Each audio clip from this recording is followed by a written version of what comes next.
मैं डॉक्टर ओम प्रकाश आप सबका हार्दिक अभिनंदन और स्वागत। मैं आज बहुत महत्वपूर्ण एक विषय पे बात करना चाहता हूँ। कल मेरे पास एक सज्जन आए, बोले ओम सर, हम किसी ज्योतिषी के पास गए थे, उसने कहा कि तुम्हारा बच्चा अल्पाजू है।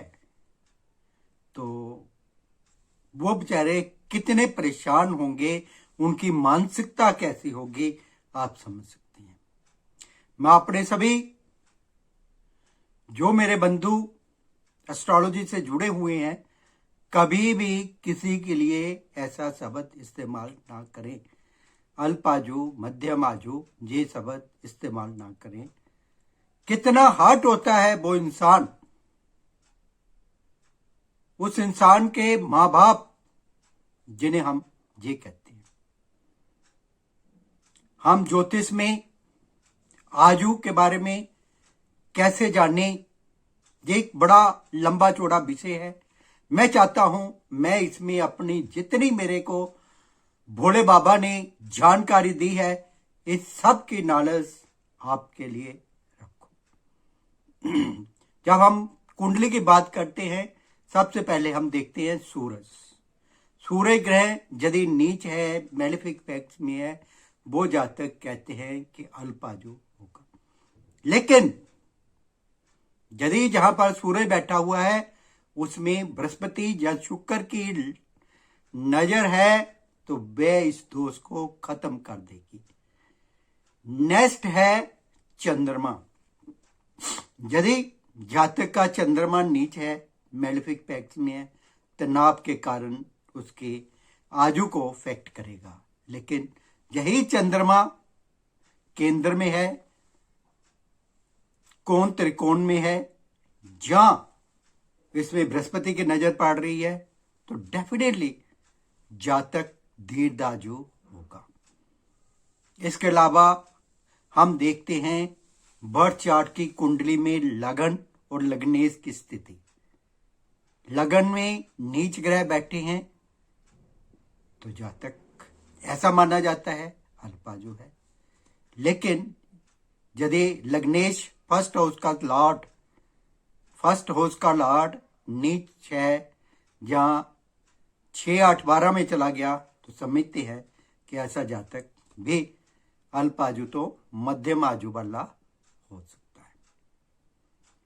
अष्टम हाउस देखते हैं, अष्टम हाउस का लॉर्ड और अष्टम हाउस, इसमें नीच ग्रह बैठे हुए हैं, जहां इसका लॉर्ड 6, 8, 12 में चला गया, तो समझते हैं कि ये जातक अल्पाजू या मध्यम आजू वाला होगा। इसके अलावा हमने देखना है अष्टम से अष्टम तृतीय हाउस और उसका लॉर्ड। यदि वो नीच है, 6, 8, 12 में चले गए, तो हम कह सकते हैं कि ये जातक मध्यम आजू वाला होगा। अब विचार करने वाली बात यह है, जब आपके लगन में या लगन के लॉर्ड में या अष्टम हाउस में या अष्टमेश पर या तृतीय हाउस पर या तृतीयेश पर बृहस्पति या शुक्र की दृष्टि पड़ रही है, तो ऐसा जातक लंबी आजू वाला होगा। नेक्स्ट पॉइंट हम देखते हैं कि मार्ग घर, लगन से 12वां घर 12th हाउस, लगन से 12th हाउस 12वां घर, ये भी देखना बहुत जरूरी है। 3rd हाउस से 12वां घर 2nd हाउस, और 8th हाउस से 12th हाउस 7th हाउस। इसलिए 2nd हाउस, 7th हाउस और 12th हाउस, ये मारक ग्रह गिने गए हैं। इनकी दशा महादशा में भी जातक को शारीरिक पीड़ा होती है। फिर इसमें बृहस्पति जहां शुक्र की दृष्टि है, जिनके साथ शुक्र है, लग्नेश बृहस्पति के साथ आ गया, तृतीयेश बृहस्पति के साथ आ गया, या अष्टमेश बृहस्पति के साथ आ गया, जो उनमें बैठ गया, जहां पर लग्नेश तृतीयेश अष्टमेश पर बृहस्पति या शुक्र की दृष्टि होगी तो जातक लंबी आयु वाला होगा। ये हमें सब कुछ देखना है। इसी तरह मार्ग स्थान भी देखने हैं। सेकंड हाउस में बृहस्पति या शुक्र की दृष्टि है, सेवंथ हाउस में शुक्र या बृहस्पति की दृष्टि है, या सेवंथ हाउस में बृहस्पति और शुक्र की दृष्टि है, तो भी ये जातक के इस दोष को खत्म करने वाली होती है। हमने मुख्यतः फर्स्ट हाउस, थर्ड हाउस और एट्थ हाउस और उनके लॉर्ड्स को भी देखना है। अब हमें क्या करना चाहिए? इनके लॉर्ड्स को हमने पावर देनी है। प्रकृति का कोई भी नियम हमें नहीं मालूम।